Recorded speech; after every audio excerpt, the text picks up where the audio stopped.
this is not intended for your sole purposes of studying, just to listen to this recording. So now you have it on here that you're going to see that it's on there. So please read your chapter, check your notes, use your note cards, whatever you got to do. But at any rate, this is kind of a summary of what we already talked about here, chapter 4 on tissues.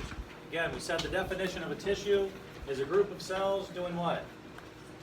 Similar job, working together, doing a similar job. We have these categories, which we're going to go over individually.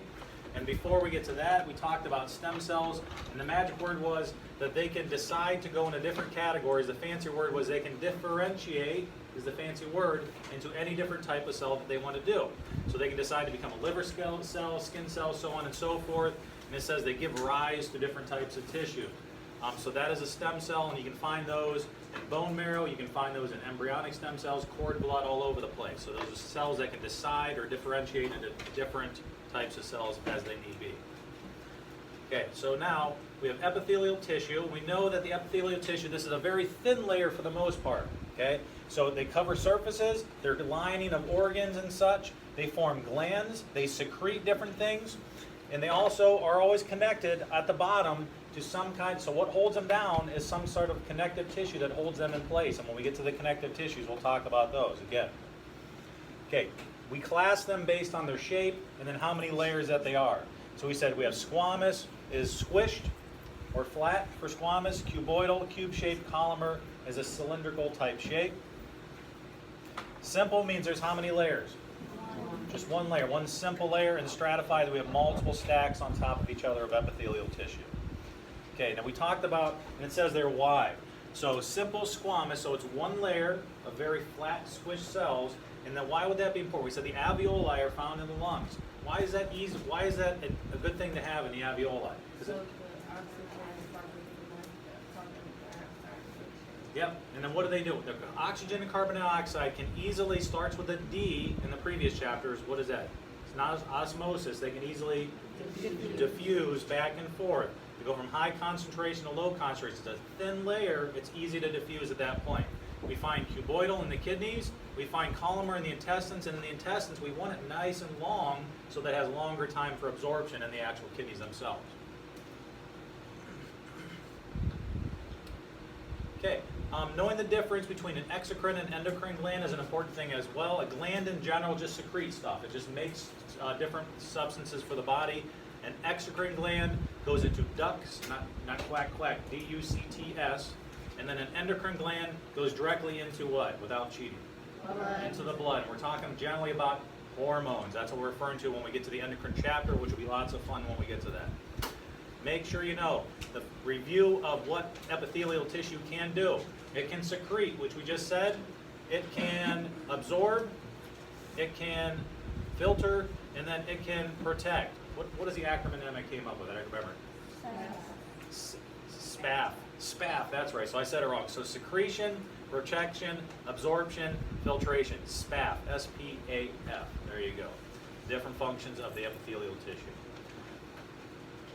Now we said connective tissue. The key thing, in order to be considered connective tissue, it has to contain this extracellular matrix. Remember, we have little cells that have stuff surrounding these little cells, whether it be a dense something or a loose something, and we're going to talk about those individuals. Okay, so it could be fibers, fluid, whatever the case may be, something surrounding the individual cells. So let's get into them here. We have dense, loose, cartilage, bone, blood, and then we'll start with the loose connective tissue. We have three main types. The adipose, we know, excuse me, adipose connective tissue is another name for what? Fat. For the fat. The fat surrounds organs. It's on there underneath of our epithelial, underneath of our cutaneous, our actual skin itself, and it's for cushioning, it's for temperature regulation, and then the other two, areolar and reticular, they're just more like soft glue that kind of holds organs in place and holds things where they're supposed to be. Dense connective tissue, we have tendons, ligaments, and then fascia are the three main types. So who remembers which one, tendons or ligaments, are bones connected to bones? Ligaments. So tendons, you're going to think tension. That's what you're going to think. Tension from that muscle. So tendons is for attaching a muscle to bone. Ligaments is bone to bone. They have very few blood supplies, and a fascia is a sheet-like structure that kind of holds things in place. Now cartilage. Cartilage is very what? Rubbery, flexible, very spring-like in its appearance. Okay, we're going to find these in many places. There's no blood supply, and there. What unique thing did I say about cartilage? When you're a baby, all of your bone is cartilage, right? So cartilage is going to turn into bone in most circumstances. It stays in some spots when we look at cartilage. And we'll look at more of that when we get to the actual bone chapter. Now, bone is also a connective tissue, and we know that the cells that are embedded are called osteocytes, and they're surrounded by hard crystals that contain calcium and other such things. And that's the next point on there as well, is that it is a storage for calcium. When your blood needs calcium, where does it get it? From the bones. When the bones need calcium, where does it get it? From the blood. It pulls back and forth as a storage site for calcium, because we know calcium, I drew a picture on the board, is needed for which organ? It's essential. Which organ? Your heart. Your heart needs calcium in order to properly conduct. Okay. Now, blood, people may not think of it as a connective tissue, but it is, because it contains something called plasma, but I added extra stuff on there. The plasma contains a protein substance called what? Albumin. Albumin is a protein. So it has this protein called albumin, and albumin does what? It's the glue, because it keeps what inside of the blood? It keeps the water inside of the blood. So it's the glue holding the water inside of the blood. Okay, I'll say it again. Albumin is a protein, it's in the plasma, and it holds the water inside of the blood. That's how it is a connective tissue. No fibers, just that. Okay, nervous tissue, just understand it is a tissue because it has multiple different kinds of cells that are involved in it. And now the muscles tissues. So we have two that are involuntary, one that is a voluntary. So basically, one you decide to move on your own, the other two just do their own thing. So we have skeletal, that's obvious, right? That is, we say striated, in other words, it has what on it? Stripes, okay? Cardiac, and that's voluntary, right? Skeletal. Cardiac has little discs instead of stripes.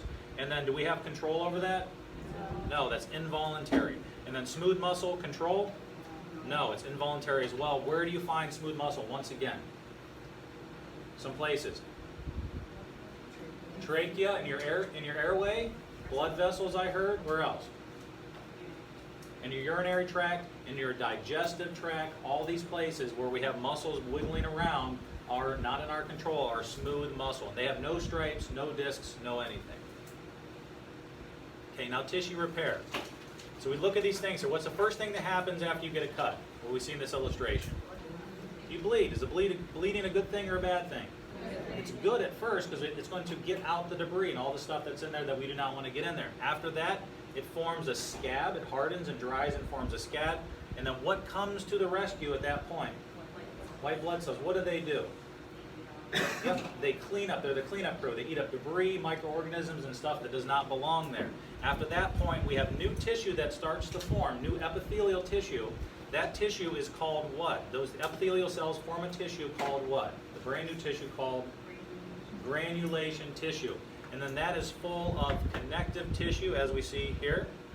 It's full of, the granulation tissue is not the same because of lots of connective tissue. Therefore, is it going to be evident that you have an injury there? Yes, because you're going to have what's called a scar or a keloid left behind at that point. Okay. Now, membrane. Think of membranes, again, as a very complex form of epithelial tissue. Okay. So let's look at them. So on the illustration, it shows mucus. It shows cutaneous, which is the skin. It also shows all the stuff surrounding the organs. So again, it's very similar to epithelial, but they're more complex. They line, they cover, they separate, all these things. Sounds like a bra commercial, doesn't it? Never mind, I'm just kidding. There you go. Epithelial membranes consist of the mucus, cutaneous, and the serous, and then we have connective ones that are called synovial. So let's look at the epithelial ones to start off. Epithelial membranes, not tissue, but epithelial membranes are the mucus. And what's key about mucous membranes? First of all, they make mucus, right? The other part is that what's unique about them? They open to the outside world. So they have an opening to the outside environment of some sort. And again, we're going to find digestive, respiratory, reproductive, all of those things that have an opening to the outside world are considered mucous membranes. What's the mucus do? Why is that important? It traps stuff, right? That's why we have mucous membranes on openings to the outside of the world, because it'll trap debris, organisms, things that don't belong, so that we can then get rid of it, get it out. Cutaneous, well, that's the skin, cutaneous membrane. Serous are the ones that line the organs that are moving around. Because what's the job of this lining to do? It has serous fluid, and what's that serous fluid do? Yep, it reduces friction, it lubricates. So we're looking at the pleura, which is found where? The lungs, the pericardium, that's easy, around the heart, and the peritoneum is around just the abdominal organs, right? Because there is your digestive, is your colon and all your small intestines, are they just stationary or are they moving around? Moving around, absolutely. Okay, that was it on that one. Next one.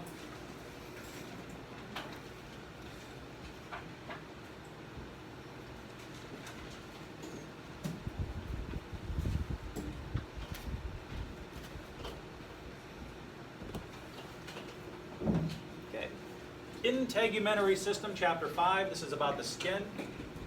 So we'll start off with the illustration here. Let's take a look at what we have here. So we have the epidermis, the dermis, and the hypodermis. The epidermis, is there any blood vessels in the epidermis? No. So we'll talk more about that as we get to them here. Dermis, everything's in there, right? So the nerve endings are found in there, all your glands are found in there, it has blood supply in there, okay? And then we get down to the hypodermis, there's not so much nerve endings or anything like that. We're now looking at just pretty much blood supply, right? And the connective tissue that's in there. So let's get in the nitty-gritty here. So it's termed as the outermost layer is the epidermis. Again, we said no blood supply. The dermis, the inner or middle layer, has all the nerve endings, just like we said, the glands, and then it has that layer that's ridged like this and wavy like this. That's called papillae. Those papillae do two things. It gives us fingerprints, and what else does it do?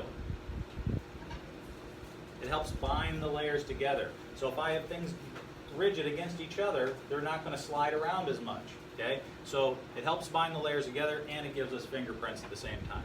The hypodermis is not just adipose tissue, it's also connective tissue in there as well, and that helps bind to the layer underneath of that, because that's the connective tissue layer right there. So that binds to the muscle, whatever the case may be that's underneath of that. Okay. The names of the actual epidermis itself, so the top layer is called corneum. We're going to think cornflakes, right? Because it's loaded with what thing also starts with a K or a C? Keratin, lots of keratin.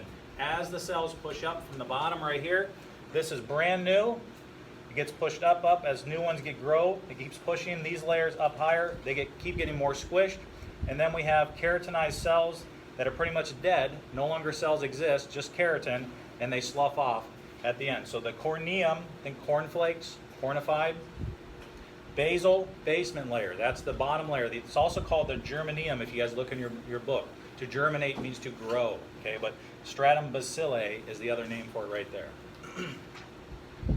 Skin color, the cells are called melanocytes, right? Melanocytes secrete melanin. And the melanin, remember we said, what does ultraviolet light do to the DNA of your cells? It can mutate it, right? So the melanin, does it cover the whole cell or does it just go right for that nucleus? So it's going to cover and protect the queen, right? It's going to go right and protect the actual nucleus of the cell to prevent from mutation of the actual DNA. So it puts a cap over that actual nucleus of the cell. And we know the more of UV exposure you get, the more melanin is released into the actual cells. If you don't have any melanocytes, you are termed an albino, right? So that's albinism. So no melanocytes, and note also that that is a genetic condition. Okay, you're going to be born with this condition. All right, let's look at some more of the functions of the skin itself. So we know it's not on here, but you should have added this to your notes. It protects against microorganisms by forming a what? No, not a barrier. A film or a residue. Add it to your notes. It's a film or residue against protection against microorganisms. That's how it's protecting. This film or residue, the bacteria and the viruses do not like this film. Okay? So it's a different pH. They just hate it, and it prevents. It's a protection against those infections. It's a barrier via what's secreted on top of the skin. Also, that's a barrier from water loss. Oil. So it's a barrier to prevent excess water from going into our skin and excess water from leaving your skin. So protection is from that film and that residue that's left behind from that film, and the barriers from the oil. We know vitamin D is produced by the skin, and that is from exposure to sunlight, right? And the darker your complexion, the more or less vitamin D are you going to get? The less. So you're going to need possibly to supplement if you're not getting enough sunshine. We know the sensory is in there. We'll talk about that in the sensory chapter, more on that. And then thermoregulation. We have the two, vasodilation, vasoconstriction. Dilation happens when you're hot or cold? Hot, because it's trying to get rid of the excess heat. And so it dilates so the heat's at the surface and it'll blow right off. Constriction is when, obviously, then when you're cold. So it keeps the heat internally in the core. That's where it's going to try to keep the heat. Now, let's look at these terms. It's not on the thing you're looking at there, but we have cyanosis. What color are you? Blue. You're blue. Why are you blue? Lack of oxygen. And where are you going to see it first? Fingertips, toes, and around the mouth. What's this called? Acrocyanosis is what it's called around the mouth. Jaundice, you're no longer, it's what color first? Yellow. Yellow. And we're no longer going to think it's just a problem with your liver. What is it a problem with? Too much bilirubin. And I get bilirubin from destruction of? Red blood cells. Oh, I'm so proud of you guys. It's wonderful. Fantastic. So the red blood cells get destroyed, and what's left behind? A whole bunch of bilirubin. So something happened to destroy those red blood cells. We'll come back to that. Bronzing, so we know it is Addison's disease, right? And is orange, brown, how else did it describe? A copperish kind of a color to it. Albinism, we already mentioned.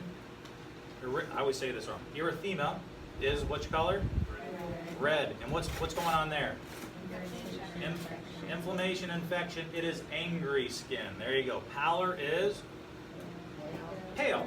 There you go. Pale or dusky color, depending on the complexion. And here is what's going on here. Anemia, lack of hemoglobin or red blood cells. That's what's going on there. And then ecchymosis is where we have changes. It can be either bruising, so we have greenish, brownish, purplish, bluish, different discolorations under the skin. But if you have bleeding, pooling of blood under the skin, that's considered a what? A hematoma. Very good. All right, the hair, not much on there. They're mostly just like the top layer of our epidermis. They're made out of what? The fibrous protein. What is that called again? Starts with a K. Keratin. Keratin, right? The living part is down here at the bottom, and then we have a muscle called the erector pili, and that's going to make your hair stand up on end when you're cold, and that's to insulate the body. Okay? Note the glands are directly attached to the hair follicle itself. So we have your epicrine gland. That's the stinky one, right? What's the other one called? Eccrine. It's not even on here, is it? We have the sebaceous right there for oil. And let's look at some of these guys. We'll skip over to nails. So nails, again, mostly keratin, fibrous protein called keratin. The living part is down here at the bottom underneath. The cuticle is the part that surrounds the nail, but we're not dermatologists. We're not, what do they call it? Cosmetologists, so we're not going to get crazy about that. What we are worried about is what's going to happen. So we see clubbing of the nails is where the end of the nail looks like ET, right? What's gone on for a long period of time for someone that you're going to notice this with? Right? So they've had a low oxygen levels for a long period of time, such as COPD, emphysema, lung cancer, things such as that. So it's signs of oxygen deficiency that may show some serious disease that's going on. If you're pale, anemia, just like anywhere else. Flattened can indicate iron, just like it says right there, iron deficiency. When you get old, getting old sucks, right? So we have decreased levels in that hypodermis or subcutaneous tissue. Remember, in there is also connective tissue, so what's going to happen to an old person's skin? It's going to sag, right? So it's the way that connective tissue, the glue is not holding it in place anymore, so it's going to sag a little bit, okay? Plus, they're going to have less insulation because less fat is there. Skin grows slower. The sweat glands, we have less of them, and they also don't work as efficiently. So what are you going to worry about? The number one thing for your old person? Overheating. They're going to get hot very quickly, and that can be a medical emergency. Less melanocytes, and the pigment, as we know, goes away. So we see graying of the hair, so on and so forth. There's an illustration showing you the gland. So here is your sweat gland, if you will, to cool you off. There's the apocrine gland right here. That one is the stinky one. He's purple right here. And that only starts to develop at puberty. Sebaceous is the oil gland. It helps lubricate the skin and protect as a barrier on the skin. And there it is. Sweat, oil, sebaceous. The only one that was not on there is ceruminous. I always struggle with that one. Ceruminous, and that is found where? In the ear. That's the waxy gland right there. Okay, let's look at our burns here. So we say both of these are the first and second are considered superficial or partial thickness, that is, and then the third degree is all the way through. So let's look.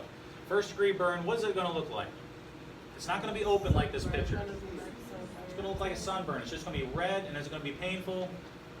Absolutely, it's going to be painful. Those crickets there for a second. What are you going to do for a first-degree burn? Yeah, cool it off. Cool it off right away, absolutely. And they're going to think of sunburn.